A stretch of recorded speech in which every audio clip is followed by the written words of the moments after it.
You became today, during this win, you became the all-time postseason leader in receptions in the playoffs. You moved past Jerry Rice. I know it was all about the win, but this was legendary stuff that happened out here today. Shout out to Jerry Rice, baby. The Chiefs are still the Chiefs, and believe it. You gotta fight for your right to party. Believe it, baby. We're going to Las Vegas, Nevada, to go get us another one. Chiefs Kingdom, what's up? Y'all showed up in force tonight. We came here and bullied the bully. Nobody believed in us. Nobody gave us a chance, man. But we know what we got. We got hope and we got belief. We got to go finish this thing off in Vegas, baby. Go Chiefs. Patrick Mahomes is different. They had the Lions here. I mean, all these teams they took care of in a very big way. But you're right. The heart of the champion. And Patrick Mahomes and the Chiefs, they just... Travis Kelce quotes the Beastie Boys on the biggest stage. Well, not the biggest stage of them all. Heading on their way to the biggest stage, the grandest stage in the NFL, the Super Bowl, which is held in Vegas this year. The Kelce Taylor Swift show, and the other, like the Kelce brothers, as his brother's been partying his ass off, trying to drink away the heartbreak and negative emotional feelings he's been feeling from that horrible just downslide that the Philadelphia Eagles had. Something like we've never seen before, I don't think, to see a team open up the season that hot. And then again, after they played my Bills and we almost got them, took them to overtime and lost, they just fell apart. I think they only won one more game. What was it, 10-1? And I forget how it went, but it was bad. But you see, it's not just been the Travis Kelce, Taylor Swift show. The other Kelce brother has been there turned up, drinking away that heartbreak. And you see him on the field celebrating with his brother, living vicariously through him.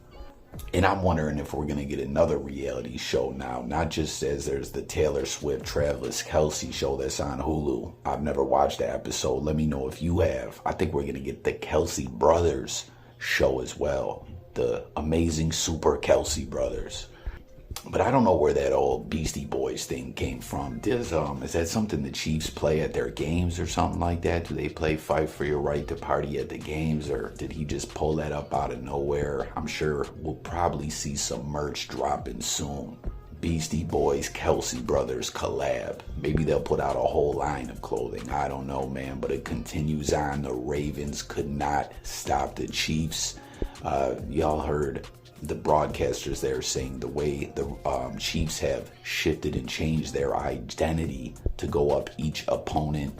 Let me know if you agree with that, if you think that's what it is. A lot of other individuals are saying that Lamar Jackson just dropped the ball, played bad, not good in the playoffs.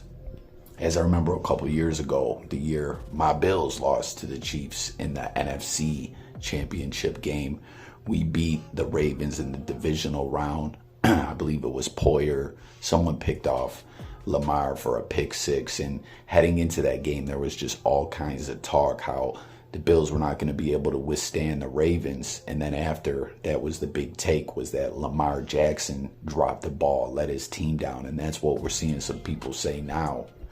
I really thought the Ravens had this one in the bag. The way they were playing, the type of football they were playing schematically, I didn't see the Chiefs being able to do it, but they did it. We got to give them their props. What a crazy play that was in the end, too. Fumbling the ball through, not through the end zone, into the end zone, and recovered by a Chiefs player.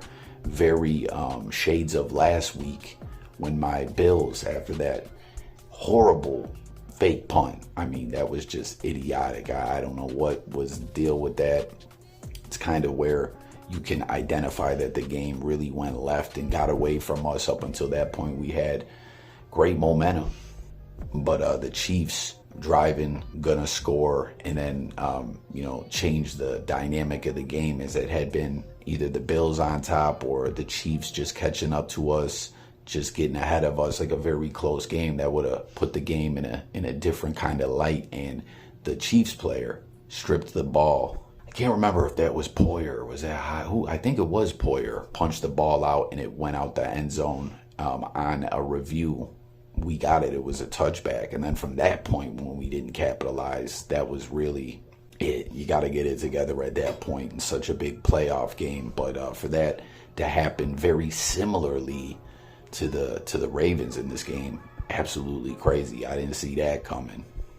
But you see this take here where I'm saying a lot of people are putting it on Lamar that he just, I don't know if it's a mental thing or what, but he just didn't look himself out there. And you see Ryan Talbot replying to this guy, Chris Trapasso. Chris said, unless he does 180 in the fourth, Lamar Jackson's playoff performances are a major problem on his career resume.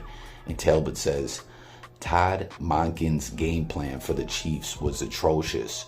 Running 8 times in the first half is a type recipe for disaster.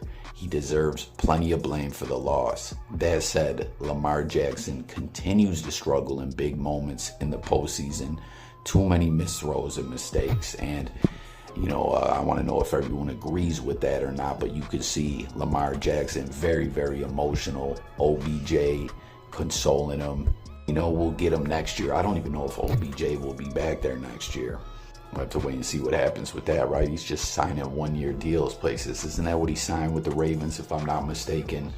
In the presser, Lamar said, we're going to build this offseason, get better, grind, and try to be in this position again, but on the other side. And Harbaugh, proud of his team, felt they had a great season, but that's just how it goes in the NFL playoffs, man. Win you're in, lose you're out.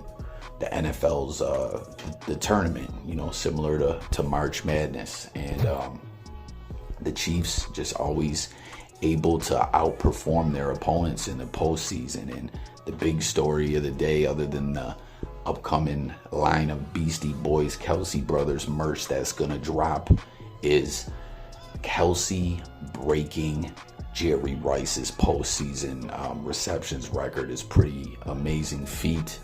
As last week, Mahomes and Kelce broke Rice and his QBs, I believe, right? What quarterback receiver duo was it that he broke was it the touchdown record? QB versus QB and receiver duos. And in this instance, obviously a QB and a tight end.